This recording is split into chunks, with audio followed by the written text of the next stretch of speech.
Le plus grand tournoi du royaume aura lieu dans quelques mois et il rassemble les meilleurs pilotes de géants du monde. Ils s'entraînent tous à mort pour remporter le titre de meilleur pilote de géant. Mais il y a un gamin qui a passé ses mois à pioncer et à bouffer de la viande de gobelin tout en matant les autres s'entraîner. Tout le monde pense qu'il a déjà accepté sa défaite et qu'il est juste là pour faire de la figuration. Même le général croit qu'il se fout de sa gueule et veut virer le gamin. Et le jour de l'épreuve, ils annoncent bien que la première phase sera une mêlée générale. Les chevaliers ont uni leurs forces pour éliminer le garçon qui ne s'est pas entraîné, parce qu'il est une honte pour eux. Ils l'ont encerclé, ne lui laissant aucune issue, mais il a souri et a balancé une patate si puissante que le géant du chevalier a valdingué, et ensuite il les a tous mis KO un par un sans recevoir le moindre coup. Un des chevaliers l'observait et a décidé de l'attaquer. Au moment où son poing frappe la poitrine du géant du petit dormeur, le mec se fiche parce que le géant ne bronche même pas, putain. Et là il répond avec un coup de poing dans le bide du chevalier. Le géant s'envole et s'écrase, vaincu. Le garçon qui ne s'est jamais entraîné les a tous mis à terre, un par un, et est devenu le plus fort des pilotes de géants. Les gens étaient sous le choc, incapables de comprendre comment il était devenu si fort sans s'entraîner. Et le nom de ce garçon est Kang Gi-in, même si ça n'a pas toujours été le cas. Il y a quelques années, c'était un mendiant qui se faisait tabasser tous les jours par des voyous parce qu'il n'était personne, jusqu'au jour où il en a eu marre et a voulu en finir avec sa vie. Dans son dernier souffle, il s'est souvenu de sa vie passée et du fait qu'il avait été le champion de Mister Olympia. Mais comme dans toutes ces histoires, le fameux camion-kun apparaît et bim, il se retrouve dans ce monde. Un homme le sauve de la noyade, l'emmène chez lui et lui donne aussi de la nourriture et du travail pour qu'il puisse refaire sa vie. Il a aussi commencé à s'entraîner en utilisant les connaissances qu'il avait réveillées de sa vie antérieure. Quelques mois plus tard, il est au milieu de la foule, un simple roturier regardant le début de l'épreuve annuelle, où chaque garçon a l'opportunité d'essayer de soulever la fameuse pierre démoniaque. Celui qui y parvient cesse d'être un roturier et devient un chevalier. Ceux qui ont essayé et échoué ont reçu un choc quasi mortel de la part de la pierre, donc personne n'osait. Au milieu de la foule, notre protagoniste a levé la main pour demander à essayer, ce qui a même surpris l'officier. Il est monté sur scène, a posé ses mains sur la pierre et a tout donné. L'énergie lui a déchiré le corps et pourtant, il l'a soulevé. Tout le monde était sous le choc, n'arrivant pas à croire que quelqu'un l'avait vraiment fait. Le garçon a lâché la pierre et s'est présenté. Kang Ji-en. Plus tard, le roi l'a honoré et l'a fait chevalier. Kang a juré fidélité à voix haute devant tout le monde et a reçu en cadeau une épée magique enchantée pour ses futures missions. Quand est devenu le moment de choisir son écuyer, il a appelé le capitaine Davis, le seul adulte qui s'était occupé de lui après la mort de ses parents. Le lendemain, le capitaine est entré dans sa chambre pour lui dire que le train était sur le point de partir. Toute la ville l'a félicité. Il était le premier roturier à renverser son destin. En courant vers le train, il a percuté un homme immense, très musclé et puissant, César le Noir, le grand boss, et c'est ainsi qu'a commencé son voyage de 5 jours vers la base d'entraînement des chevaliers géants. Pendant le trajet, Essèse a laissé tomber une pierre magique sur les genoux de Kang et lui a ordonné de faire 30 répétitions. Après plusieurs heures, il a finalement terminé l'exercice, épuisé, et César lui a dit qu'il y avait encore beaucoup à débloquer et qu'il devait en faire 30 de plus. Kang n'a pas tout à fait compris et a continué à faire les répétitions.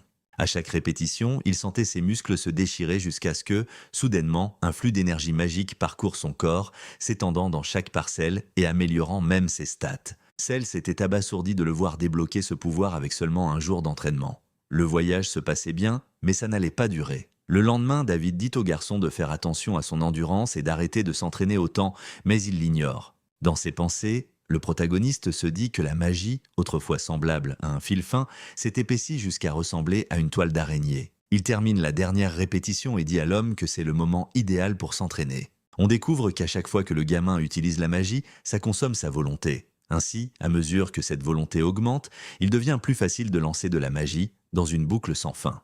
Et content d'avoir atteint le niveau 21 de puissance magique, il s'assoit pour se reposer et pense à quel point il s'est amélioré. Mais son problème maintenant, c'est qu'à chaque fois que sa puissance magique s'accumule, des parties de son corps comme la graisse ou les cellules musculaires commencent à être détruites et en tant que fier bodybuilder, il ne peut pas permettre ça. Après un moment, le capitaine pousse un soupir de soulagement en remarquant qu'il respire à nouveau normalement. John, de son côté, est agacé qu'il ne soit plus dans la zone de haute gravité. Puis, quelque chose commence à descendre et le conducteur se rend compte qu'ils sont tombés dans une embuscade de gobelins. Il s'avère que pendant la Grande Guerre, les dieux, les démons et les dragons remplis de haine se sont annihilés les uns les autres, et de ce massacre sont nées des créatures maudites. Le garçon s'excite en réalisant qu'il va enfin y avoir des monstres de près. On voit les créatures se lancer directement sur le chariot, et le mec calcule que les ennemis ont 700 de puissance magique et une force physique 10 fois supérieure à celle d'un homme normal. En plus, leur corps dégage une vapeur comme s'ils sortaient tout juste du four. Le conducteur attrape un flingue et commence à tirer. Un gobelin tombe, mais se relève aussitôt, même après avoir pris une balle dans la tête. Et maintenant, il est genre 20 fois plus en colère. Cal se lève et sort des griffes pratiquement comme celles de Wolverine. L'homme ouvre la porte avec un sourire, et le protagoniste réalise qu'il a voyagé avec un vrai monstre. En chargeant, le chevalier élimine plusieurs ennemis d'un seul coup. En criant, Kang dit qu'il n'en attendait pas moins de quelqu'un du rang noir. Le conducteur prévient que les arbres tremblent violemment, et tout le monde comprend que toute une horde de gobelins semble fuir quelque chose d'autre. Puis, un énorme ogre surgit d'entre les arbres, et à côté de lui, les autres créatures ressemblent à des cafards. En découvrant que le monstre a 15 000 de puissance magique, le garçon se demande si c'est une blague. Le chevalier ordonne au chariot de changer de cap et dit au conducteur de monter sur le pont supérieur pour utiliser le canon d'artillerie lourde. Une fois en position, l'homme commence à tirer. Mais le problème est qu'il y a trop de gobelins. Ils tombent quand ils sont touchés, mais la horde continue d'avancer sans relâche. Le comte dit qu'il va tracer une ligne pour qu'il ne se fasse pas rattraper, et j'y pense que, aussi fort qu'un chevalier puisse être, affronter un ogre est un truc incroyablement dangereux à faire. Le chef apparaît et dit au garçon de prendre son jetpack. Notre gars s'exécute et demande s'il peut aider, mais d'un air sombre, le monsieur répond que la meilleure aide serait de rester dans la calèche car il doit arriver sans la moindre égratignure. Après avoir enfilé une sorte d'armure et brandi une épée, Black commence à briller d'une lueur verte. Avant de partir, il dit au cocher de protéger la calèche quoi qu'il arrive. Et le cocher répond qu'il le fera. Pendant qu'on se demande comment il contrôle le vent, on découvre que seuls certains chevaliers éveillant des pouvoirs surnaturels et que Khan est l'un d'entre eux. Le cocher dit que la victoire est pratiquement assurée et pousse des acclamations tout en continuant de tirer.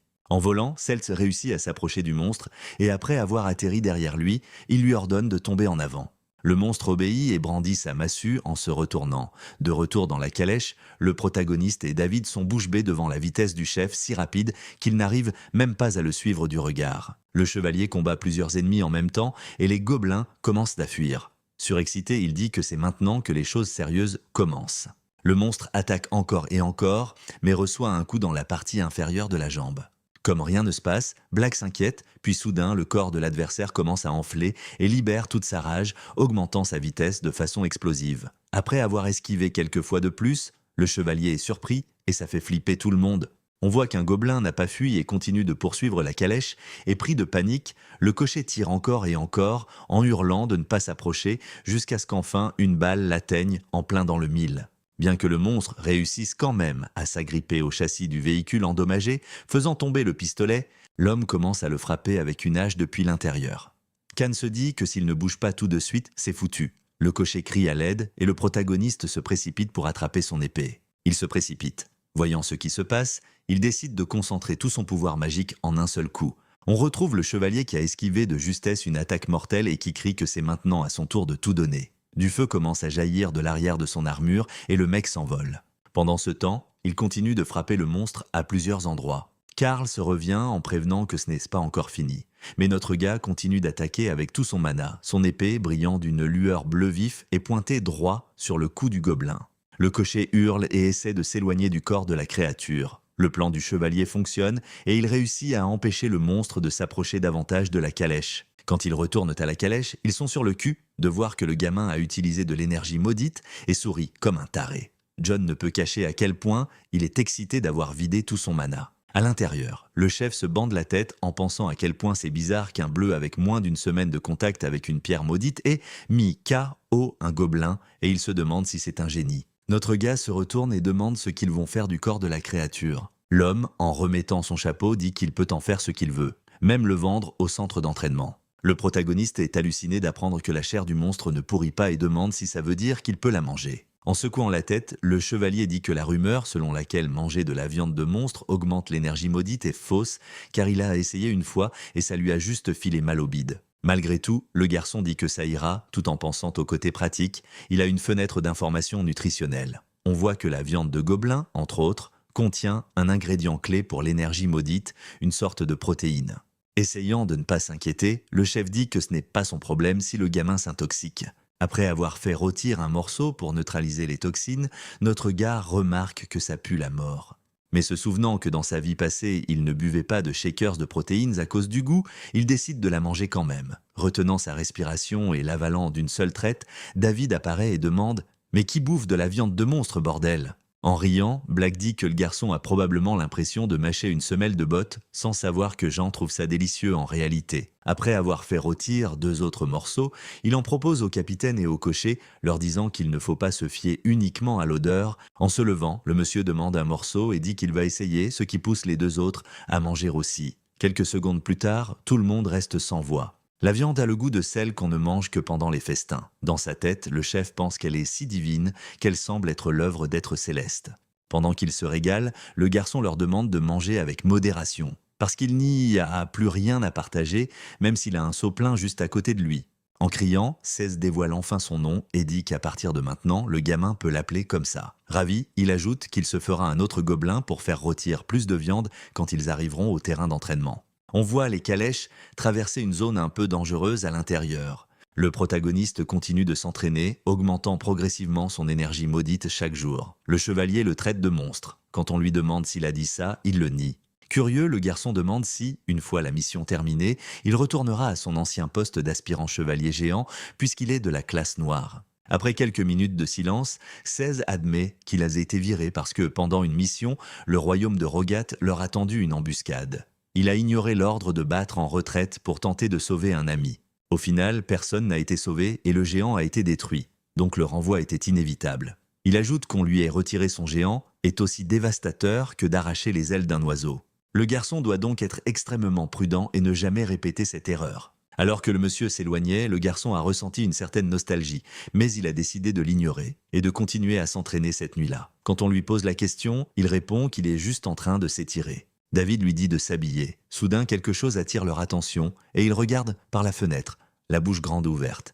On voit des ouvriers en train d'aligner quelque chose et on découvre que le voyage est terminé et qu'ils sont arrivés au centre d'entraînement des chevaliers géants. Du haut de la calèche, Kong reconnaît le géant appelé Colossus, béni par un pouvoir divin. Culte descend et présente un document qui prouve que le gamin est un chevalier choisi par l'homme. En voyant le géant de près, le protagoniste réalise. Il est aussi grand qu'un immeuble de 3 étages, plus une bête vivante qu'une machine. Un homme aux cheveux blancs sort de l'intérieur du géant. Il s'appelle Raphael White et son énergie maudite est de 2973 pains. Dans sa tête, notre gars calcule que ses stats sont au même niveau que celles des vétérans. En s'avançant, l'homme attrape le document et ordonne aux bleus de se mettre en rang. J se dépêche de prendre sa place et se demande qui sont les gens dans les gradins pendant que les managers des géants commencent à parier sur le nombre de bleus qui iront vraiment loin. Raphaël souhaite la bienvenue à tout le monde et se présente comme instructeur de formation. Puis il dit que la performance des gars décidera jusqu'où ils iront. Et les protagonistes, étonnés, s'exclament « L'examen d'entrée, c'est monter dans un géant et décoller ». Tout le monde commence à râler parce que personne ne les a prévenus et les spectateurs se marrent. Sans dire un mot, Kang essaie de contenir sa rage et jure qu'un jour, il bouffera tous ceux qui se foutent de sa gueule. Quelqu'un s'approche de lui et lui demande s'il vient des bas-fonds à cause de sa tête. Il regarde sur le côté et tombe sur une jeune femme qui se présente comme étant Rowan Yellow, complètement sous le charme. Il se présente aussi, et la demoiselle explique que décoller signifie monter dans le géant, se synchroniser avec lui et l'activer. Elle dit qu'elle l'explique seulement parce qu'elle a supposé qu'un garçon qui a grandi dans la pauvreté ne le saurait pas. Lui, la bouche légèrement ouverte, se demande si ça compte comme leur première rencontre, mais la fille l'arrête et continue. En posant sa main sur le sol du cockpit, l'énergie maudite du pilote fusionne avec le géant et l'allumage se produit. À ce moment-là, il doit supporter la pression et tenir bon s'il veut continuer. Il pose plus de questions sur cette fusion et découvre que le géant bouge comme il bouge et que les yeux de l'énorme machine seront ses propres yeux. Essayant de positiver, Kang assure à tout le monde que ça va aller, la remercie et lui demande « Comment tu sais tout ça ?» Elle répond que sa famille accorde beaucoup d'importance à l'éducation et ajoute qu'il devrait surveiller la compétition parce que 4 personnes, eux deux y compris, sont vraiment balèzes. On voit Kurold, qui est gigantesque, et Arklou, qui semble avoir accumulé beaucoup d'énergie maudite et une concentration brutale. Sur l'estrade, l'instructeur rappelle à tout le monde qu'il y a une possibilité d'être blessé, ou même tué pendant le processus à cause de la pression générée au moment du décollage. C'est pourquoi ils doivent de rester calmes et s'auto-évaluer pour savoir quand il est temps de retirer leurs mains et d'arrêter. Il dit que seuls les meilleurs peuvent devenir des chevaliers géants et qu'il n'y a aucune raison d'avoir honte s'ils échouent. Il est révélé que les géants sont des armes qui imitent les dieux car ils sont construites à partir de leur corps et de leurs connaissances. La première candidate pose ses deux mains sur le sol. Elle commence à s'exciter quand elle se rend compte que ça marche. En observant, le protagoniste commente que ça lui rappelle les techniques de respiration que les pilotes de chasse utilisaient dans sa vie antérieure pour supporter les accélérations, et à l'intérieur du géant, la fille se met à hurler tandis que ses yeux se révulsent. Après quelques minutes, elle retire ses mains, le suppliant d'arrêter. Raphaël dit que même si elle a abandonné, elle a déjà gagné le titre de chevalier pour avoir compris à quel point sa vie était précieuse et on l'emporte. En voyant ça, notre gars pense que tout le monde ici a dû soulever des pierres démoniaques comme lui, mais qu'il passe quand même un sale quart d'heure. Puis c'est le tour de Carole, elle commence le processus, résiste à la pression, et comme on pouvait s'y attendre d'une candidate solide, le lancement se passe bien. Il lève le bras et le géant fait de même. L'instructeur, d'un bond, décide de monter dans l'un des colosses et, félicitant Carole, lui dit de bloquer son attaque. Tout le monde est sous le choc et commence à se demander s'il va vraiment attaquer une élève. Éprouvant que c'était bien son intention, Raphaël fonce et quand il est assez proche, il lui envoie un coup de poing et éclate de rire en voyant Carole tomber par terre. Dans sa tête, Kang se demande à quoi ça a servi et décide vite que c'est une tactique pour écraser le moral des Bleus dès le début. Alors ce sera lui le premier à leur montrer de quel bois il se chauffe. Ils appellent le suivant, et après quelques minutes, les spectateurs commentent qu'il devrait probablement abandonner. Soudain, le garçon tombe face contre terre et tout le monde crie que c'est une urgence. Les chevaliers blancs grimpent rapidement sur le géant pour le sortir, et l'un d'eux revient annoncer qu'il est à la mort. Le protagoniste se demande s'il peut vraiment le faire et remarque que toute l'atmosphère a changé. Car ceux qui restent sont ceux que les gens considèrent comme forts et courageux, ceux qui n'ont pas peur d'échouer. Arkle décide qu'il sera le prochain et s'approche comme s'il faisait ça tous les jours. Le géant s'allume en 1 minute et 40 secondes et tout le monde célèbre le succès du garçon. Même Rowan regarde Jane et lui dit « Je te l'avais dit, il était bon ». Le rouquin se prépare à se défendre contre le coup de Raphaël qui pourrait arriver d'une seconde à l'autre. Il bloque un coup de pied, l'instructeur rigole et attaque à nouveau, mais cette fois, il lui assène 4 coups nets d'affilée jusqu'à ce que le garçon tombe au sol. Louant sa résistance, ils appellent le suivant et effacent tout ce succès durement gagné, une chose que le protagoniste trouve tout simplement ridicule. Furieux, il jure qu'il fera goûter à Raphaël une amertume qu'il n'oubliera jamais. David, dans les gradins, se fait soudainement bousculer. Un type lâche un « Oh le vieux » et s'excuse en se marrant. Plus tard, les deux idiots commentent que le bonhomme semble trop vieux pour être un écuyer et que le chevalier qu'il a choisi doit être fou. Furieux, le capitaine leur demande de répéter ce qu'ils ont dit. Mais ça ne sert à rien. Quelques rangées plus loin, 2 types sont en train de gronder les idiots. Le garçon en t-shirt jaune devient agressif, se vante d'être l'écuyer d'un chevalier blanc et dit que c'est une jungle où les faibles doivent s'agenouiller. Le deuxième père du protagoniste se demande si être là est pire que de bosser 15 heures d'affilée à l'usine. Puis, il se souvient des gens qui s'effondraient à l'intérieur du haut fourneau croyant sincèrement au potentiel de leur chevalier. Il crie aux voyous que cette première place ne sera pas la leur. Sans hésiter, il propose un pari. En riant, les écuyers acceptent. Les pièces d'argent paieraient un mois entier. Le vieil homme n'en revient pas.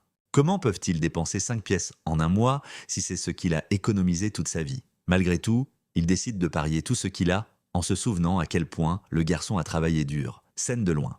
Pendant ce temps, Rowan parle aux autres des chevaliers qui sont arrivés premiers et deuxièmes aux examens d'entrée. L'un s'appelle Garrot Amarillo, qui a tenu 1 minute entière contre Raphaël, et l'autre, Elena Amarilla, non seulement a tenu plus longtemps, mais a tenté de contre-attaquer et a même forcé l'instructeur à reculer. D'un air confiant, la blonde dit que ce sera elle, la star du jour. En vérifiant ses stats, on peut lire 573 d'énergie maudite. Notre gars se croit fort, mais il est encore à la traîne par rapport aux 2 autres. Donc s'il veut gagner, il va devoir compter sur sa technique. Après s'être attaché les cheveux, la femme commence l'épreuve et réussit le lancer en 1 minute et 20 secondes. L'instructeur attaque, elle l'esquive avec élégance et en 45 secondes, elle réussit à se défendre contre 17 attaques avant d'être finalement vaincue. Prête. Kang se dit que dès que Raphaël bougera, la partie sera quasiment terminée à cause de toute son expérience accumulée et il se demande s'il peut changer ça. Avec son énergie maudite à 107, le gamin décide de se dépasser en se rappelant comment sa progression a stagné quand il a atteint la centaine. L'instructeur l'interpelle et il essaie de se concentrer sur le fait qu'un combat, ce n'est pas juste une question de chiffres, c'est aussi une question de bon timing et d'un peu de chance. Donc, ouais, la victoire est possible. Jin Yoon entre enfin dans le géant et tous ses potes deviennent nerveux. À l'intérieur, ça sent le jus de fraise mélangé à du fer et de l'huile, l'énorme porte se referme, par contre c'est super étroit. Notre gars dit qu'il a l'impression d'être dans un univers infini, au-delà des ténèbres. Sans instruction, il prend une grande inspiration et commence à descendre. Un truc commence à se passer quand il pose ses deux mains au sol. Remarquant la pression, il commente que c'est comme faire des squats avec 200 kilos. Il commence à respirer profondément tout en contractant le bas de son abdomen pour supporter le poids. Au bout de quelques secondes, le protagoniste se rend compte qu'il y a plus que la simple sensation physique. C'est comme si son âme était aspirée vers les profondeurs les plus abyssales. Puis il comprend que le géant l'aspire avec une force semblable à celle d'un aspirateur. Tenant bon, il décide de laisser chaque goutte de mana se faire absorber jusqu'à ce qu'il sente soudainement le cœur du géant déterminé. Jean tire tout d'un coup sans gaspiller d'énergie, et après beaucoup de sueur et de cris, les yeux du géant s'illuminent et tout le monde explose de joie. Il a réussi en moins d'une minute. À l'intérieur, le jeune homme est sidéré de voir comment la vue du géant remplit complètement son champ de vision. Il dit se sentir libéré d'un corps humain fragile et faible, ce qui signifie qu'il a l'opportunité de surprendre Raphaël. Pendant que Raphaël est occupé à admirer son propre succès, se souvenant que sa volonté surpasse celle de Rowan, il décide de libérer une quantité massive de puissance d'un seul coup, poussant ses réserves de mana à leur limite absolue. Les autres chevaliers commentent que ce que fait Gênes est une pure folie, surtout pour quelqu'un qui manipule la pierre maudite depuis moins d'une semaine. Soudain, quelque chose attire l'attention du protagoniste. On voit que l'instructeur va décoller dans 10 secondes, mais il est déterminé à le frapper en premier. Quand Raphaël dit qu'ils peuvent commencer, il est déjà trop tard. D'un seul coup, son géant s'écrase au sol, et celui de Kang fait de même. Des débris volent vers la foule, et tout le monde n'en croit pas ses yeux. Une recrue, qui venait d'entrer dans un géant pour la première fois, a réussi à mettre Kyle White, un candidat au titre de chevalier géant. À l'intérieur, l'instructeur reste planté là, bouche bée, n'arrivant pas à y croire. Pendant ce temps, notre gars sort du robot, sachant que si White se relève, il se fera attaquer. Alors il achève le combat sur le champ, sans laisser la moindre chance de contre-attaque. Un noble demande si le gamin compte sérieusement se tirer après un coup aussi mesquin et lâche. Les autres se joignent à lui, criant qu'ils vont lui donner une leçon. Prétextant une excuse, le gamin dit qu'il n'a plus de mana, mais même ça ne calme pas les partisans de Raphaël. En voyant la bande de nobles, les spectateurs commentent que la journée devient sacrément mouvementée et crient « David essaie de prévenir le garçon ». Le gamin se retourne et demande si c'est une sorte de fête de groupe ou s'ils n'en font pas un peu trop. Les mains géantes de l'instructeur s'enfoncent dans le sol et il leur ordonne d'arrêter. D'un seul bond, White sort du robot et, le regardant, demande son nom au protagoniste. Le garçon se présente, les nécessaires au dire l'homme se retourne en disant qu'il ne l'oubliera pas et ordonne aux autres de l'emmener au dortoir. Bien qu'il soit en colère, les mecs décident de partir et de suivre leur maître. Soulagé, Kang s'assoit par terre et commente que combattre un truc aussi lourd qui peut te tuer d'un seul coup, c'est flippant, mais aussi excitant parce que quand ton mana est à sec, tout change et le corps et l'esprit disparaissent, presque comme si on touchait un dieu. En voyant ces types, il décide que dans une seconde vie, il n'y a rien à perdre, alors il va tout risquer. On voit ceux qui ont parié avec le capitaine se demander comment un bleu a pu faire ça. L'un d'eux se retourne et dit que c'était peut-être un coup de bol. Quand on l'interroge sur le pari, l'écuyer en chemise rouge dit que si le vieil homme vient réclamer son dû, ils n'auront qu'à le tabasser. Un autre est d'accord et dit qu'alors tout le monde devrait se tirer maintenant, mais malheureusement pour eux, il y a quelqu'un qui ne va pas laisser faire. Un homme à l'allure distinguée apparaît, ce qui effraie les voyous qui se figent en voyant qu'ils sont face à un noble noir en train de rire. L'homme dit qu'il a partagé plusieurs repas avec David et a même voyagé en calèche avec le vieil homme, alors les morveux ont intérêt à respecter les règles. Acculé, le groupe réfléchit à un moyen de se sortir de là. Pendant que l'homme sourit calmement et raconte ce dont il est capable, les voyous courent d'un vers le capitaine, prêts à tout lui donner, même leur chemise, s'il le faut. Seul le chevalier se souvient du passé et nous emmène avec lui. Retour au jour de l'embuscade où tout le monde a dû évacuer. Un soldat lui hurle d'entrer dans le bunker maintenant, mais il n'écoute pas et part dans une autre direction pendant que tout le monde lui crie de revenir. À l'intérieur du géant, le chevalier prie pour que quelqu'un tienne un peu plus longtemps, mais il arrive trop tard. Le lendemain, le chef lui rappelle que briser les règles a des conséquences et que de tels défis se terminent par un renvoi. N'ayant pas d'autre choix, Cell s'accepte et va directement voir son géant pour lui demander pardon, disant qu'il n'a pu protéger personne et le remerciant pour le temps où ils ont été coéquipiers. De retour au présent, David est sous le choc de gagner 90 pièces d'argent et, les yeux brillants, dit qu'il pensait avoir tout perdu à cause d'un pari stupide.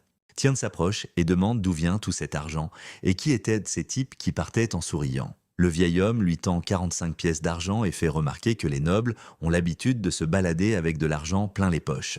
Soudain, un soldat apparaît et dit qu'il est là pour escorter le garçon à la caserne. Notre gars demande 1 minute et s'approche du noble noir qui est assis, se demandant si les choses auraient pu être différentes. Se retournant, l'homme dit que sa mission s'arrête là. N'étant toujours pas sûr de la réponse, le protagoniste décide de tenter sa chance et demande à Cels de se joindre à lui. Fou de rage, le chevalier demande si le gamin est taré. Pour prouver que non, le garçon lui tend l'argent qu'il vient de recevoir comme acompte et promet de le remettre sur un géant. Se couvrant le visage avec la main, l'homme dit qu'il a déjà désobéi une fois et qu'il ne peut pas le refaire, mais le garçon réplique qu'aucune règle n'est éternelle et que si nécessaire, il les réécrira. Puis il demande au chevalier s'il croit en lui. On découvre que sur 500 chevaliers jaunes, seuls 78 ont réussi l'examen d'entrée, et Rowan dit avec excitation que l'endroit sous la tour du bureau du chef s'appelle le restaurant céleste. En montant les escaliers, les autres élèves sont super excités à l'idée de goûter la nourriture. Arrivée en haut, la fille blonde s'approche de la balustrade pour admirer le coucher de soleil et profiter de la vue quand soudain un type crie qu'il est interdit de quitter la zone du restaurant et du marché. De plus, on peut manger autant qu'on veut, mais si quelqu'un arrive en retard, il lui fera tout gerber. En y réfléchissant, le protagoniste en déduit que le menu à base de mana sombre doit favoriser la croissance magique, et l'instructeur reconnaît le garçon qui a impressionné Raphaël. Alors que tout le monde se sert joyeusement, on entend un grand fracas. Gérard, qui vient de plaquer Arclu au sol, demande s'ils ne peuvent pas manger en paix. Le rouquin lui demande pourquoi il a fait ça, mais Gérard lui dit de baisser les yeux et lui balance avec colère qu'il est de la bourgeoisie. Le garçon se relève pour se battre, rate son premier coup et se prend un contre sans effort. Le blond, le regardant au sol, lui dit qu'il doit connaître sa place et que tous les chevaliers jaunes ne sont pas au même niveau. Ça enflamme les autres chevaliers qui s'avancent en demandant pour qui il se prend. Girath leur dit de la fermer et repart à l'attaque, se chargeant de tout le monde tout seul et frappant à nouveau Arclou parce qu'il n'a pas su cacher son jeu de jambes. Le pied sur la tête du gamin, la brute ordonne à tout le monde de faire attention, surtout ceux qui ne savent même pas additionner, et annonce qu'il va vraiment leur apprendre ce que sont les différences de classe. Tout le monde comprend vite que c'est une provoque destinée à Kang qui est complètement ailleurs. Dans le bureau du directeur, Seiya mentionne le bruit, mais le directeur balaie ça d'un revers de la main, disant que c'est une petite altercation sans importance. Puis, ils commencent à parler du protagoniste. Et le chevalier noir dit que le garçon n'a même pas eu besoin d'entraînement. Il a consommé tout son mana d'un coup, tout seul, en rigolant. Le directeur demande s'il vient d'une famille riche et ajoute qu'il a un talent énorme. Changeant de sujet, il demande pourquoi Black a de nouveau postulé pour le poste d'instructeur assistant et si c'est à cause du garçon. On retourne dans le passé, quand notre héros a proposé au chevalier d'être son écuyer, même en sachant ce que cela impliquerait. Le garçon dit qu'honnêtement, il ne sait pas si son plan marchera, mais qu'à partir de ce moment, il va commencer à le découvrir. CS lui dit de garder l'argent et le traite de génie. Il affirme que libérer toute sa puissance d'un seul coup était une technique du légendaire chevalier géant Herpins Gallius. Et comme il est impossible que le garçon l'ait su, ça signifie qu'il peut percevoir et contrôler l'énergie maudite à la perfection. Après avoir passé en revue tout ce qu'il sait sur la musculation et réalisé que l'énergie maudite est à quelque chose de complètement différent, le protagoniste se demande comment il pourrait avoir un contrôle parfait si, selon le chevalier, c'est impossible. Alors que la conversation se termine, l'homme dit qu'il a besoin de plus de temps pour réfléchir. De retour au présent, le directeur lui demande s'il compte rester pour garder un œil sur le garçon, puis il lui tend l'insigne d'instructeur en disant que c'est une bonne chose. Après le départ de l'homme, CS a un déjà-vu. On retourne dans la zone du restaurant où John réalise que Garwa a 669 d'énergie maudite, une force physique 4 fois supérieure à la sienne, et des compétences de combat de malade, ce qui veut dire qu'il est impossible de le vaincre. Voyant le garçon essayer de se tirer, Rowan tente de l'arrêter. Mais le héros lui dit qu'il sait que le blond fait ça uniquement parce qu'il a fini 3e à l'épreuve et qu'il devrait se concentrer sur l'augmentation de son énergie maudite. Au lieu de chercher la bagarre avec quelqu'un de l'élite, notre gars commence à regarder la bouffe pendant que le blond essaye de comprendre pourquoi il ne veut pas se joindre à la mêlée. Il est choqué d'apprendre qu'il devrait manger 10 kilos de porc pour atteindre la quantité appropriée d'énergie maudite et commence à se demander pourquoi toute la nourriture a autant de mana lumineux et ce qu'est exactement la spiritualité. Puis un message apparaît disant qu'il y a une nouvelle statistique. Le mec découvre qu'avoir beaucoup de spiritualité, c'est génial pour augmenter la résistance au sort, mais que trop de spiritualité anesthésie ton énergie maudite. Autrement dit, la spiritualité, c'est comme le gras et le mana lumineux comme les glucides, les pires ennemis si tu veux garder la ligne. Après un moment, tout le monde est surpris de voir Kang passer à l'action, et il s'avère qu'il a laissé tomber la nourriture du restaurant pour manger de la viande de gobelin à la place, évitant ainsi les glucides, une chose que les gens là-bas n'ont pas encore pensé à faire. Tout en se goinfrant joyeusement, le protagoniste dit qu'il va montrer à tout le monde le pouvoir d'une bonne diète. Curieuse, Rowan demande s'il compte vraiment se remplir le bide avec ça alors que l'endroit propose toutes sortes de plats délicieux. Quand il répond que oui, elle rétorque que le régime d'un gentleman doit avoir un goût divin en criant « Notre gars dit que cette nourriture est blindée de glucides et que c'est une bombe calorique. » Mais le chevalier ne comprend rien à ce qu'il raconte et se vexe pendant qu'il annonce qu'il ne partagera pas sa viande. La blonde voit l'instructeur et lui raconte ce que le mec est en train de faire. Pour Xlin, c'est normal et il essaye de piquer un morceau. Se retournant, le protagoniste dit qu'une portion coûte 2 pièces d'argent. Mais pour lui, ce sera 3, parce que dans la calèche, il a promis de lui acheter une créature et ne l'a pas fait. Le chevalier crie que c'est du vol, mais le gars répond que le prix est tout à fait juste. Après tout, c'est lui qui la cuisine. L'homme cède et lui donne les pièces. Puis, il demande 2 portions. Rohan montre 2 pièces et commente qu'elle ne peut pas s'en empêcher quand sa curiosité prend le dessus. Heureuse. Notre gars sert tout le monde, y compris le capitaine David. En voyant tout ça, les autres chevaliers se demandent « Mais c'est quoi ce bordel ?» Quelques heures plus tard, Kang a besoin de plus de viande car son énergie augmente. Et à ce rythme, son stock ne tiendra pas. Surtout maintenant que plus de gens en veulent. Soudain, il ressent un étrange picotement et se demande « Qu'est-ce qui se passe ?» Comme César a le don du vent, le gars pense qu'il pourrait savoir quelque chose et lui demande comment il a obtenu ce pouvoir. Le chevalier répond que, honnêtement, un don n'est pas quelque chose que tu peux juste prendre à volonté quand ça te chante.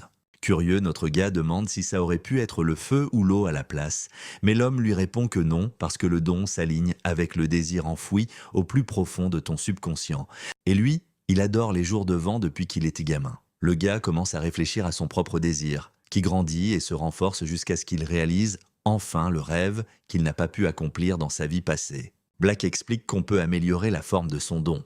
Au début, il n'invoquait qu'une légère brise, mais avec de la concentration et de l'imagination, il peut maintenant créer des tempêtes et même faire voler son corps comme une feuille. Ronan demande pourquoi John s'y intéresse autant si on ne peut pas obtenir un don juste en le souhaitant. Puis, changeant de sujet, elle demande à l'instructrice si Alt a des conseils pour la cérémonie d'attribution de l'équipement. Alt répond que lors de la cérémonie, ils choisiront un géant qu'ils utiliseront pendant les 3 prochains mois. Il faut donc choisir celui qui vous convient le mieux en se basant sur les détails techniques, comme l'usure des articulations, car cela perturbe votre équilibre. La blonde la remercie. Soudain, le protagoniste crie qu'il a enfin atteint les 2 kg, ce qui signifie qu'il est temps de manger des glucides pour augmenter ses réserves d'énergie et se charger de force pure. En goûtant la bouffe du restaurant, il est choqué de voir à quel point c'est dégueu et commence à se plaindre, tandis que Rowan essaie de savoir s'il a aimé ou pas. Cette nuit-là, le protagoniste retourne dans sa cabine après avoir aidé les serviteurs à monter les tentes. Se rappelant que Césaïs a accepté sa proposition, il décide qu'il ne peut pas la laisser tomber et prenant la pierre, il tente de se concentrer pour visualiser la véritable forme du don qu'il souhaite le plus développer. Puisque les fenêtres de statue ne suffisent de toujours pas, il a besoin de quelque chose pour l'aider pendant son entraînement, un truc pour équilibrer ses mouvements et lui montrer quels muscles se développent bien et lesquels ont besoin de plus de boulot. Souhaiterais-tu voir l'énergie maudite et l'énergie spirituelle de tes propres yeux en temps réel, comme si ton corps était en permanence face à un miroir? Après quelques minutes, un message apparaît, lui annonçant que son don commence à évoluer. John commence à voir le mana sombre qu'il a absorbé plus tôt, ainsi que le mana lumineux, et il peut désormais contrôler la quantité de mana qu'il absorbe. Le gars se met à ressentir de la douleur et il en est content, car cette douleur est synonyme de croissance. Il envoie les protéines précisément aux bons muscles, ce qui veut dire 0 gaspillage ou inefficacité, juste une croissance brutale, quasi démoniaque. On découvre que le royaume de Rincal est un endroit impitoyable. Totalement inhospitalier pour la vie humaine, mais même comme ça, l'humanité a réussi à construire des villes et à conquérir de nouvelles frontières. Au centre d'entraînement, les chevaliers se préparent pour la cérémonie en hurlant.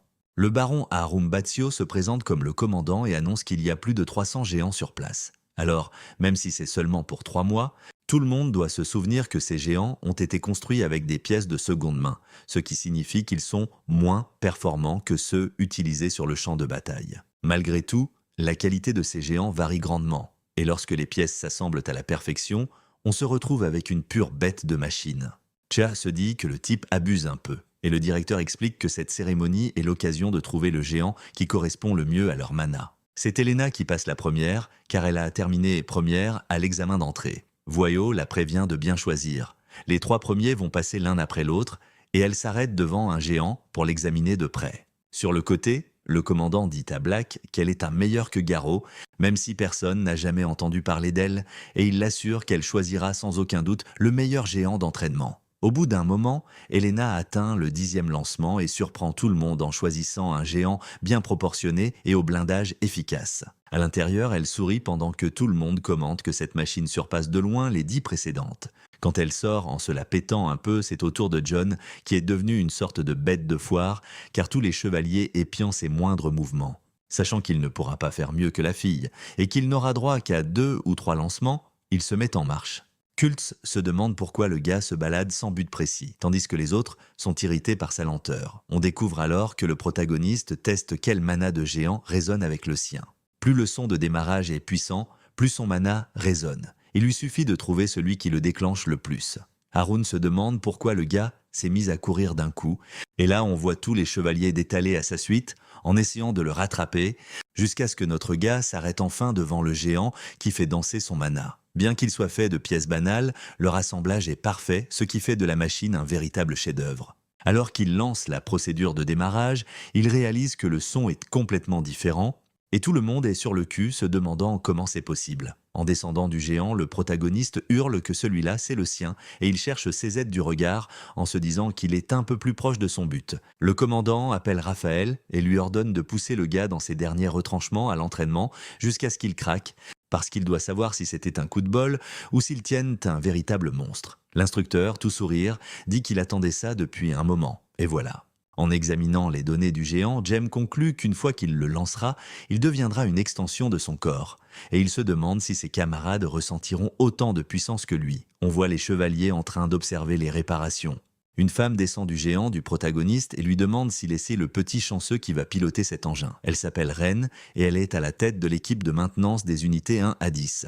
Il confirme, se présente et répond que ouais, il est vraiment un sacré vénard. Elle lui fait remarquer que le géant a l'air banal de l'extérieur, mais qu'il est fascinant car chaque pièce s'assemble à la perfection. Ensuite, elle lui explique tout, composant par composant, et le prévient de faire gaffe. Si le côté gauche de l'abdomen est touché, il perdra ses sens. En plus, la partie inférieure, c'est là où se trouve le cœur, alors il ne doit laisser personne le frapper là. Kang n'en revient pas d'apprendre que sa machine est 3 fois plus puissante que les autres unités d'entraînement, et l'ingénieur lui demande amicalement quel nom il va donner au robot. Le protagoniste répond qu'il y réfléchit parce que ce n'est pas qu'une simple machine. C'est carrément un nouveau corps pour lui. Après quelques minutes, il annonce que son géant s'appellera Pex, parce que c'est la partie que tous les frimeurs aiment montrer. Tout le monde s'élance et commence à tester sa machine. Raphaël gueule qu'à partir de ce moment, les chevaliers auront une semaine pour s'habituer. Et à l'intérieur de son gîte géant, il se rend compte qu'autant de puissance n'est pas toujours une bonne chose, et il commence à contracter ses muscles en essayant de maîtriser sa peur. Après avoir testé quelques coups de poing, il dit qu'il va absorber l'énergie de sa machine. L'instructeur lui recommande de commencer par un entraînement léger et répétitif. Il vaut mieux se forger une base de puissance stable et fiable plutôt que de griller toute sa force d'un coup. Le mec le remercie pour le conseil, même s'il sait que l'énergie magique, comme les muscles, peut se développer vite. Ne voyant plus le chevalier, l'instructeur retourne à ses occupations et après quelques squats, il commence à courir. Les spectateurs se demandent s'il n'est pas tout simplement en train de se faire du mal en montrant Arclou qui fait des pompes. Raphaël dit au mec de se calmer et blague en lui demandant si toute cette détermination est apparue après que Garrett l'a défoncé. Arclou nie et dit qu'en réalité, il était juste curieux de voir jusqu'où il pouvait aller contre le blondinet. L'instructeur dit que si le garçon s'améliore, il pourra se venger au double de ceux qui le sous-estiment. 7 jours plus tard, tous les chevaliers se rassemblent, debout sur leur machine. Raphaël annonce que seuls ceux qui arriveront au bout, sans se faire éliminer, gagneront le nom de famille White et deviendront des candidats officiels au titre de pilote de géant. De plus, on découvre qu'à partir de maintenant, il y aura 4 critères d'évaluation. L'endurance, l'allure, la progression, la gestion des ennemis coriaces et l'attitude. Le premier mesure combien de temps ils peuvent tenir au combat dans des conditions extrêmes, et le deuxième se concentre sur la vitesse à laquelle ils viennent à bout de leurs ennemis. Le troisième évalue leur réaction face à des adversaires qui semblent invincibles, et le quatrième analyse leur potentiel et leur état d'esprit à l'entraînement. Ils doivent avoir au moins 60 points dans chaque catégorie pour réussir, mais s'ils obtiennent 100 points, une catégorie entière est annulée. L'instructeur dit que personne n'a jamais réussi cet exploit, et explique que pour le premier exercice, les chevaliers doivent de courir jusqu'à un drapeau situé à 1 km. Ils ont tous l'air dépassés et se mettent à courir. Mais Khan réalise que ce n'est pas aussi facile que ça en a l'air. Raphaël en met un à terre. L'élève dit qu'il va leur faire sentir le poids que les dieux doivent supporter. Notre gars comprend qu'en plus de vaincre les autres, il va aussi devoir se farcir le chevalier blanc. Et Raphaël continue de démolir des géants en les insultant et en les traitant de mauviettes, ce qui prouve bien que les instructeurs n'ont jamais eu l'intention de les laisser passer. On voit un chevalier en train de vomir alors qu'il se fait brutalement défoncer par celui aux cheveux blancs. Puis, l'instructeur ordonne au garçon de se relever pour qu'il puisse apprendre à voler, et en voyant ce bordel, J commente qu'à ce rythme, tout le monde va y passer. Giraud passe en tête en disant que la seule chose à faire est de capter le rythme de l'épreuve et de ne pas affronter les chevaliers blancs. Tout en courant, il assure à tout le monde que le test va montrer qui est le plus agile et qui a le meilleur sens du jugement, parce que le simple fait de courir est déjà difficile. Alors se battre contre un instructeur est une perte de temps. On le voit approcher de la ligne d'arrivée. Le gars qui tient le drapeau est surpris et tend le bras, mais au moment où Giraud s'apprête à l'attraper, il est projeté au sol et se met à vomir à cause de l'impact, tandis que l'instructeur lui lance qu'on n'abandonne pas son équipe. Giraud demande au type d'attendre une seconde et lui crie d'arrêter de le frapper. Mais ça ne sert à rien et il finit la tête dans le sable. Kang continue d'analyser ce bordel et se dit que c'est comme être coincé dans un bourbier sans aucune issue. Tout le monde panique jusqu'à ce qu'Elena, dans le haut-parleur, dise aux chevaliers de rester ensemble, car s'ils s'unissent, ils peuvent déborder les instructeurs et avancer. Sa voix perce la panique et les élèves commencent à s'aider les uns les autres à se relever. Prenant les devants, elle dit qu'ils sont en supériorité numérique de 7 contre 1 pour chaque instructeur et que de petites forces unies peuvent accomplir de grandes choses. Un instructeur remarque que quelque chose cloche et se retourne pour voir 2 géants accrochés à ses jambes. Sous le feu des attaques, le groupe tente de maintenir sa position. Elena ordonne à ses compagnons de former une étoile à 5 branches et de se lier les épaules par groupe de 10 pour répartir le poids. Ryan prend le flanc gauche et petit à petit, les instructeurs sont à court de solutions. Alors qu'il lance l'assaut, Arclu attrape la jambe d'un instructeur pour le faire vaciller. J dit que c'était bien joué et décide qu'il est temps d'y aller. Raphaël se retrouve seul car la formation de la fille est inutile pour la battre. Notre gars voit que la taille de l'instructeur est exposée et, en prenant son élan, il annonce qu'il va mettre tout son poids dans l'attaque. Le problème, c'est que l'instructeur l'attendait de pied ferme. Il lui décoche un coup de poing et lui demande s'il croyait vraiment qu'il allait tomber 2 fois dans le même panneau. Le gars tombe par terre et l'instructeur lui chope le bras, le lui tord et fracasse son géant contre le sol. En y réfléchissant, le jeune homme se dit que n'importe quel sergent de la réserve coréenne comprendrait le but de ce test. Le but, c'est de les obliger à bosser en équipe, donc ils doivent neutraliser Raphaël au plus vite s'ils veulent gagner. Les autres étant occupés, Jen décide de tout risquer tout seul et de s'attaquer à l'ennemi principal. L'instructeur lui demande s'il est déjà crevé et lui conseille de recharger ses batteries pendant que lui va s'amuser à tabasser les autres. Le protagoniste lui attrape la jambe et pour montrer qu'il n'est pas encore hors jeu, il active la surcharge de son géant pour augmenter son poids et empêcher l'adversaire de marcher. Agacé, le mec aux cheveux blancs lui dit de lâcher sa jambe s'il ne veut pas prendre cher. Avec les coups de pied qui s'écrasent sur son cockpit, le garçon commence à être submergé, mais il décide de tenir bon parce que ça vaut mieux que de prendre un coup en plein cœur. Il maintient sa prise, il refuse de lâcher la jambe de Raphaël, et l'instructeur, furieux, l'avertit que s'il démolit le géant du gamin, les frais de réparation vont lui coûter cher. Les autres chevaliers remarquent que Raphaël est à bout de souffle et Elena a dit qu'il est temps de s'en occuper. Ils se ruent tous sur lui pendant que Kang, toujours accroché à la jambe de l'instructeur, crie qu'il a encore ses mains de libre et soulève un nuage de poussière en se débattant. N'ayant plus grand-chose à faire pour repousser les géants, l'instructeur continue de balancer des coups de poing, mais il finit par se faire submerger par les 70 machines. Une fois arrivés au drapeau, les chevaliers fêtent leur victoire. À terre, l'instructeur dit qu'il les laisse passer pour cette fois. Après tout, ce n'est que le début, et il a hâte de voir jusqu'où Kang pourra aller. Notre gars sort de son géant après avoir été aidé, et il reçoit une tonne d'éloges. Avec son mana quasiment à sec, il est heureux d'avoir vaincu quelqu'un de 15 fois. Plus fort que lui. Elena s'approche et le remercie pour son action, mais le protagoniste soutient que la vraie star aujourd'hui, c'était elle. En fait, elle pense n'avoir été qu'une lâche essayant d'éviter l'échec. Mais mettant sa peur de côté, elle promet que la prochaine fois, c'est elle qui se dressera la première face à l'adversaire le plus puissant. Ron débarque et serre notre gars dans ses bras en le félicitant. Ensuite, Arclu arrive, se présente et dit que le gamin a été vraiment impressionnant. Un peu plus loin, Raphaël engueule les chevaliers blancs vaincus et balance qu'il a laissé les étudiants gagner, du coup, c'est le seul à pas avoir perdu. Tout le monde file se préparer comme demandé. Seul l'instructeur se dit que c'était marrant et hurle aux chevaliers de retourner dans leur géant parce que l'entraînement n'est pas fini. Ils disent tous qu'ils sont crevés, mais il insiste en disant qu'ils n'ont encore rien vu. En courant, John se demande si tout ça était bien normal, surtout quand il voit un chevalier à terre se faire shooter par l'instructeur. L'autre prof, celui près du drapeau, dit qu'après avoir touché la cible, ils doivent faire un autre tour. Encore, et encore, et encore. À un moment, l'un d'eux tombe dans les pommes et on l'embarque. Raphaël commande que ça flingue la note d'endurance. Furax, le protagoniste, dit que c'est de l'abus, que se buter comme ça ne fait pas de muscles et encore moins d'énergie maudite. Mais le problème, c'est que les instructeurs n'ont aucune intention de s'arrêter. On voit les chevaliers blancs se pousser à bout tout en se foutant de la gueule de ceux qui échouent. Arclu finit par tomber et notre gars l'aide à se relever. Reconnaissant, le type lui dit qu'il devrait continuer à avancer lui aussi. Pas d'accord, King soutient que ressentir une douleur à en crever laisse un traumatisme à vie et il soupçonne que le maître ne veut au final que la survie des plus forts de naissance. Raphaël voit le jeune planté là et lui demande ce qui cloche. Déterminé à progresser, le gamin commence à se désynchroniser et finit par gerber son repas avant de s'écrouler lourdement au sol, laissant l'instructeur sur le cul. Comme les autres soirs, John se réveille au dortoir et constate avec plaisir que son niveau de magie est déjà à 204 après un bon repos. En se levant, il se dit qu'il va continuer cet entraînement. Ça va être dur, mais avec un bon programme, il pourrait progresser 3 fois plus vite.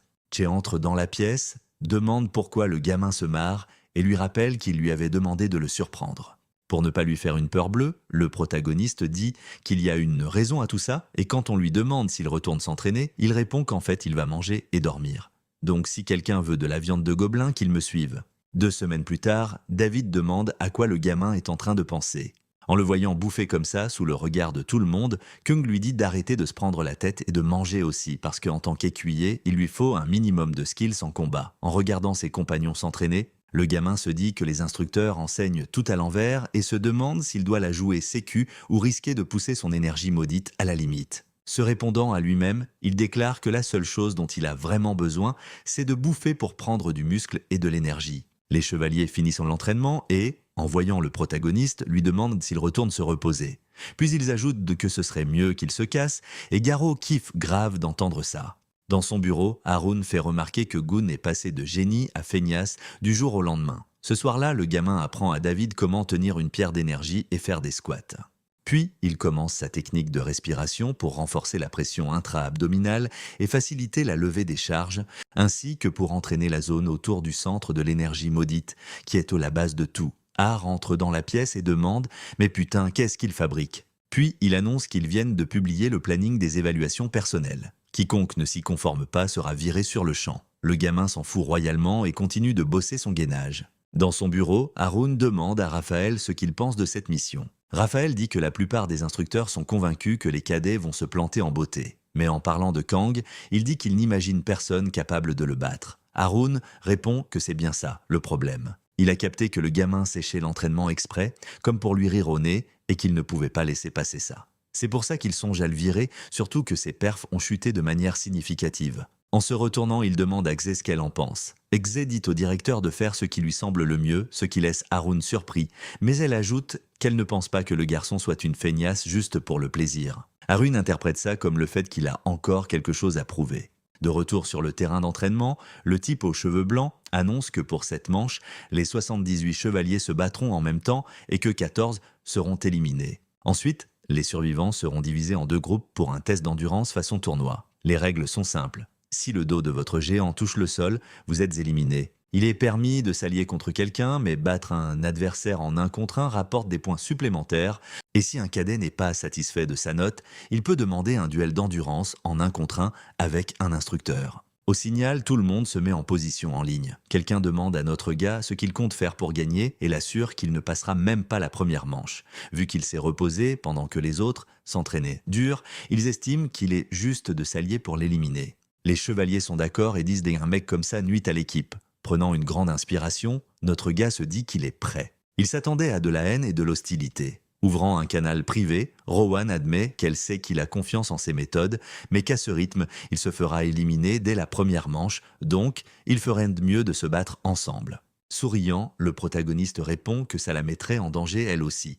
Mais elle rétorque qu'elle est la plus forte de tout le centre d'entraînement. Arkluk rejoint la discussion et promet d'aider le garçon et de s'assurer qu'il obtienne une bonne évaluation. Jean demande à tout le monde d'arrêter de s'inquiéter pour lui et de s'occuper d'eux-mêmes. Raphaël lance l'épreuve et les chevaliers foncent sur le protagoniste. Il faut y aller à fond. Compter sur son énergie démoniaque car sans elle, impossible de maîtriser un géant ou de lancer des attaques explosives. Il maximise la pression abdominale pour renforcer le noyau de son géant, puis transfère cette puissance dans ses poings sans perte d'énergie. Notre gars décroche le premier coup de poing et envoie un rival valser. Surexcité, il célèbre son premier point bonus et s'attaque au suivant en se disant qu'un gainage faible est la raison pour laquelle son adversaire tombe si facilement. En voyant ça, les autres se demandent comment c'est possible alors que le gamin ne s'entraîne presque jamais. Sachant que son énergie maudite surpasse celle de la plupart des cadets, notre gars se dit qu'il va leur montrer ce qu'est un véritable entraînement. Pour la deuxième manche, seuls 2 cadets peuvent obtenir le score maximum et quiconque fait plus de 2 pas en arrière ou s'effondre perd la partie. Le protagoniste trouve ça complètement abusé, mais il n'a pas d'autre choix que de continuer. Un chevalier l'attaque en jurant qu'il ne se rendra pas, et quand il le frappe, Kang ne bronche même pas et lui dit que ses coups sont nazes parce que ses appuis ne sont pas stables. C'est alors à son tour de lui montrer comment on fait et d'un seul coup, l'autre colosse s'écroule. Content de cette nouvelle victoire, le gamin lâche qu'il faut renforcer son gainage, c'est-à-dire le centre du corps. Quand quelqu'un demande si ça ne va pas un peu trop loin, le mec répond que l'instructeur la ramène beaucoup pour quelqu'un qui a déjà perdu 2 fois, et ajoute que ça va être chaud pour son poulain d'affronter des cadets avec un talent inné. Après quelques rounds de plus, un type essaye de frapper John, mais évidemment, ça ne lui fait rien. En lui balançant une patate de forain, il dit que le mec a trop ouvert sa gueule pour au final se blesser tout seul. Les instructeurs sont sans voix en voyant le gamin en quart de finale et Raphaël remarque que Arkle s'est fait battre par Girard alors que c'était pourtant l'un des plus gros bosseurs. En y réfléchissant, il en conclut que l'évaluation est clairement truquée contre les cadets de Jock Moon, car il est quasi impossible de battre des chevaliers venus de la périphérie qui s'entraînent depuis leur enfance.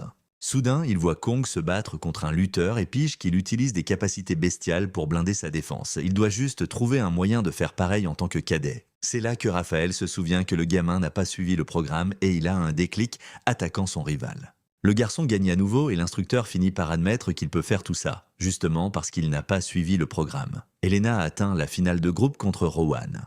Après s'être échangé 6 coups, les deux sont toujours debout et CS pense que la fille aux cheveux lilas n'y va pas à fond et se demande d'où ça va bien pouvoir venir. Après avoir reçu un coup, la blonde est éliminée et atteint la finale suivante. C'est au tour de Kong contre Garo qui possède bien plus d'énergie démoniaque. En y réfléchissant, notre protagoniste se dit que son rival est invincible, mais il va quand même le défier pour repousser ses propres limites. Le blond se prépare à lancer son premier coup de poing, le touche de plein fouet et lui dit que cet endroit n'est pas pour un déchet comme lui. Sans bouger d'un poil, le garçon affirme qu'il a totalement sa place ici et que son avenir commence maintenant car quoi qu'il arrive, il laissera son empreinte. Son adversaire sera cette terre où il prendra racine. Le garçon se prépare et crie que maintenant, c'est à son tour. Pendant ce temps, Raphaël se souvient qu'il a toujours cru qu'il serait envoyé dans le corps des pionniers, là où seuls les meilleurs chevaliers vont. Mais peu importe ses efforts, il n'a jamais atteint son objectif et maintenant, il voit un chevalier du même milieu que lui briser toutes les règles et progresser plus vite que n'importe qui. Qu'en vérifie l'énergie démoniaque qui lui reste et décide de tout concentrer dans son poing. Il frappe Garo de plein fouet et le force à reculer. Le protagoniste s'attend à le voir tomber, mais non, et Garo dit qu'il ne se laissera pas abattre par un type comme lui. Puis il ajoute que cette fois, le combat est terminé. Quelque chose explose au moment où John est touché, et quand la poussière retombe, tout le monde voit que le garçon a bloqué le coup et qu'il est toujours debout. Sachant qu'il est désavantagé, il décide de concentrer toute sa force dans un unique coup de poing, car sinon il perdra. En courant, priant pour que ça marche cette fois, il frappe. Garo encaisse un coup monstrueux mais reste debout. Le problème, c'est que le protagoniste n'a plus d'énergie démoniaque. Alors qu'il charge, l'ennemi déclare que c'est fini, sans se douter que le garçon va continuer à se battre uniquement avec sa volonté jusqu'au bout. Il ferme les yeux et attend l'impact, mais il ne se passe rien car le blond s'évanouit avant de pouvoir l'achever. Alors qu'on emmène le blessé, tout le monde se demande comment ça a bien pu arriver. En soufflant un grand coup, Kang est soulagé d'avoir réussi. Raphaël s'approche et lui demande « Bordel, comment t'as fait pour devenir aussi fort sans suivre l'entraînement ?» En souriant, le protagoniste répond qu'il a simplement pris certaines décisions et analysé scientifiquement quelle méthode fonctionnait le mieux. Puisque les chevaliers doivent choisir leur propre chemin et assumer la responsabilité de leurs décisions, l'instructeur se demande s'il a déjà essayé d'autres voies. et finit par penser qu'il n'est peut-être qu'un soldat ordinaire. Contrairement à ce garçon plein d'entrain, le garçon pense que petit à petit, son nom sera gravé dans ce royaume et sur tout le continent. Dans le bureau du directeur, Harun refuse de croire que Kang a gagné et ordonne à l'homme aux cheveux blancs de lui amener le jeune homme. Plus tard, ils se confrontent et l'homme hurle qu'à partir de maintenant, il était formellement interdit de sécher l'entraînement. Le protagoniste dit qu'il veut sortir de cette académie en étant le meilleur cadet, mais que ce sera impossible s'il suit le programme standard parce qu'il y a un fossé de 5 ans entre les cadets de Jokman et les apprentis de Freeman. Le commandant, curieux, demande au garçon s'il pense vraiment pouvoir devenir le numéro 1 avec ses propres méthodes, et en entendant un oui, il entre dans une rage folle. Voyant à quel point il ressemble à Guillaume, il décide que l'écraser ne servirait à rien et ordonne à Raphaël de soutenir le jeune homme à 100% dans son entraînement, bien que Raphaël doive en assumer la responsabilité si les choses tournent mal. Quand les garçons quittent la pièce, Basio demande « Qu'en pense CS ?» CS répond que normalement, ce serait impossible, mais que pour Kang, c'est la norme. Le lendemain, le protagoniste essaie d'équilibrer la force du bas et du haut de son corps. Pendant ce temps, le chevalier noir tente de le convaincre de rentrer dans le rang et d'obtenir les notes requises. L'homme demande comment le garçon compte obtenir un 90 en endurance s'il continue de rater les entraînements. Kang répond que s'il obtient 100, il pourra éliminer cette catégorie, ce qui équilibrera le tout. Le garçon ne dit rien, ce qui rend l'instructeur furieux de voir à quel point il est têtu. On voit que leur but est de continuer les répétitions jusqu'à l'épuisement complet, pour ensuite se reposer un peu. Il demande au chevalier combien pèse cette barre. Le type dit qu'elle fait environ 300 kilos. Le protagoniste explique alors que la semaine dernière, il a soulevé 250 kilos 10 fois et que maintenant, il en est à 300. Ça suffit donc à dissiper les doutes de l'homme. Leur chemin incertain apporte de plus grandes récompenses. On lui dit que de toute façon, la seule manière de réussir sera de finir premier ou deuxième, surtout parce que l'évaluation finale est extrêmement difficile, ils devront dépasser leurs limites et affronter de vrais monstres dans une mission très dangereuse. Le protagoniste dit qu'il a compris et demande la permission de se retirer pour retourner s'entraîner. David et l'autre homme en concluent que le garçon est tout simplement accro à la musculation. 3 mois plus tard, on découvre que J a atteint le niveau 507 en énergie démoniaque, devenant ainsi le 3e chevalier le plus puissant du centre d'entraînement. De plus, il a réussi à surpasser Elena pour ce qui est de concentrer l'énergie en un seul coup et sa maîtrise et son contrôle sont inégalés, même parmi les instructeurs. Le gamin a aussi fini premier aux 5 évaluations qu'il a passées et a commencé à se faire un nom auprès de tout le monde. Maintenant que tout est prêt, il attend avec impatience l'évaluation finale parce qu'il veut voir le monde en dehors de la zone. Le jour J arrive et Raphaël explique que la mission est une évaluation préliminaire et une mission de reconnaissance pour la véritable offensive visant à récupérer les terres hors de la zone.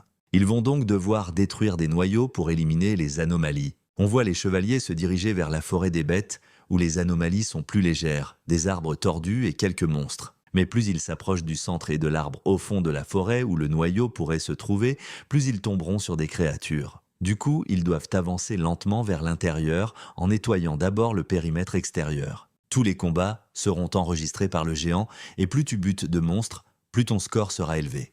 En plus, le groupe sera accompagné par 25 instructeurs et devra obéir à tous les ordres et protocoles d'urgence. Le moment venu, les géants se mettent en route. Quand elle croise K, Elena lui dit que cette fois, c'est elle qui va gagner. Arkle débarque et assure qu'il reverra le gamin au noyau des pionniers. En souriant, Rowan souhaite bonne chance au gamin qui est heureux d'être enfin remarqué et d'avoir des potes. Motivé, il propose de s'aventurer plus profondément dans la forêt au lieu de commencer par les bords, mais en faisant gaffe. Bien sûr, comme il n'a pas de réponse, il pense que son idée a été rejetée, mais quelques secondes plus tard, le trio s'emballe à l'idée d'explorer en équipe et se met d'accord pour avancer petit à petit vers les zones profondes pour explorer tous ensemble. Pendant qu'il fonce à bord de son énorme Kang, grâce au radar, il peut voir le terrain comme s'il l'avait dans le creux de la main. Mathèse un peu ces arbres qui ressemblent à des trolls, et d'en haut, on voit des ennemis tout proches qui suivent le gamin en douce. En se retournant, il remarque un truc et se demande ce que c'est et d'où ça sort. En jetant un œil aux alentours, Kin repère 3 orques planqués et se prépare au combat. Les monstres ont 1100 d'énergie démoniaque, soit 3 fois plus que notre gars. Malgré ça, il est confiant parce qu'il est armé. Sa première chasse commence alors. C'est lui qui engage, il fonce, ce qui met les orques sur le qui-vive. Soudain, les créatures se mettent à courir, mais en quelques secondes, le gamin chope le premier et l'envoie valser comme une balle de baseball. Les autres décident de contre-attaquer. Quand son unité sensorielle s'active, le jeune homme se dit que le temps s'est figé. Après avoir esquivé le coup, il pense « à mon tour maintenant ». Les monstres sont projetés en l'air et mis KO, ce qui montre la vraie puissance d'un géant. Surmotivé, Kang se demande à quel point les machines qui se battent sur le front doivent être balèzes. Ailleurs, Rowan est bluffé par son exploit. Pendant que les autres kiffent cette décharge de puissance, tout le monde décide de mettre les gaz pour atteindre le centre. Après avoir couru un bon moment dans la forêt en se sentant invincible, notre protagoniste tombe sur une meute de gobelins et leur fait bien comprendre qu'il n'est pas venu les mains dans les poches. Il leur demande ce qu'ils vont bien pouvoir faire et commence à les enchaîner avec sa seule main gauche. Après les avoir tous mis au tapis, il découvre un truc caché plus loin. Il doit se battre contre un géant de pierre de 6 mètres. En balançant le premier coup, le gamin lui dit qu'il va lui montrer ce que c'est qu'un vrai impact et après l'avoir bien chauffé, il ajoute qu'il est temps de rejouer au baseball. L'ennemi charge pendant qu'il prépare son swing. Après avoir placé un coup de poing parfait, Yang décide d'en finir avec ce combat. Le monstre de pierre s'écroule au sol, se doutant bien que son heure est venue. On voit qu'en plus de notre protagoniste, tous ses potes sont déchaînés et veulent aller jusqu'au bout. Plus tard, le gamin se demande à quel point cet endroit est profond. Soudain, une annonce générale retentit, révélant qu'un paquet de chevaliers est en galère en ce moment même. Sans rien piger, Kang pense « Mais qu'est-ce qui se passe là dehors, bordel ?» Soudain, un truc sort des arbres et notre protagoniste se retrouve seul face à 5 ogres. Ne sachant pas ce qui se passe, il met sa peur de côté et se dit qu'il va d'abord se battre et réfléchir plus tard. Surtout que c'est la première fois qu'il fait face à ce genre de bestiole. Avec 15 000 d'énergie démoniaque, le gamin attaque le premier et, d'un seul coup, frappe un ogre à la tête, mais à sa grande surprise, ce dernier absorbe le choc. Malgré ça, il insiste jusqu'à ce que le monstre le chope avec un coup de pied. Le jeune homme réalise que son ennemi est assez balèze pour encaisser même un coup de géant, ce qui complique sérieusement les choses, surtout que bloquer des dizaines d'attaques à la fois est impossible. Kang utilise sa compétence Overlock pour se booster. Ensuite, il se met à distribuer des coups de poing à tous ceux qui tentent de s'approcher. Alors qu'il fonce, il frappe un adversaire déjà au sol et réalise rapidement qu'il va se faire attaquer par derrière. Le protagoniste contre-attaque. « Tu crois aller où, toi ?» Et il l'attrape par la tête avant de l'éclater contre un tronc d'arbre. Un ogre le ceinture, le forçant à se battre à coups de coude jusqu'à ce qu'il ne reste plus que les ogres. Après un enchaînement d'attaques super fluide, une explosion au loin attire l'attention du jeune homme. Il se ressaisit et se demande ce qui se passe à l'autre bout de la forêt, parce que si c'est une attaque coordonnée, ça pourrait tourner au massacre général. Un instructeur prévient qu'une anomalie soudaine est apparue et ordonne l'abandon immédiat de la mission. Donc tout le monde sur place doit quitter la forêt au plus vite. C'est là qu'il réalise que la forêt bouge. Un chevalier se fait piéger par des racines qui se mettent à onduler comme des serpents. Jean, immobile, entend tous les cris et se dit que si les arbres modifient le terrain, les cartes deviendront inutiles. Il commence donc à appeler les autres par radio et par chance, Elena, Arkle et Rowan lui répondent tous avec le sourire. Notre gars leur dit que s'enfuir ne sera pas une partie de plaisir, mais que c'est faisable s'ils travaillent ensemble et ne perdent pas leur concentration. La rouquine demande si tout le monde est piégé, mais Gigi répond que non, parce qu'il y a un seul endroit qui ne change jamais. Ils doivent se retrouver près de l'arbre géant et détruire le noyau par eux-mêmes.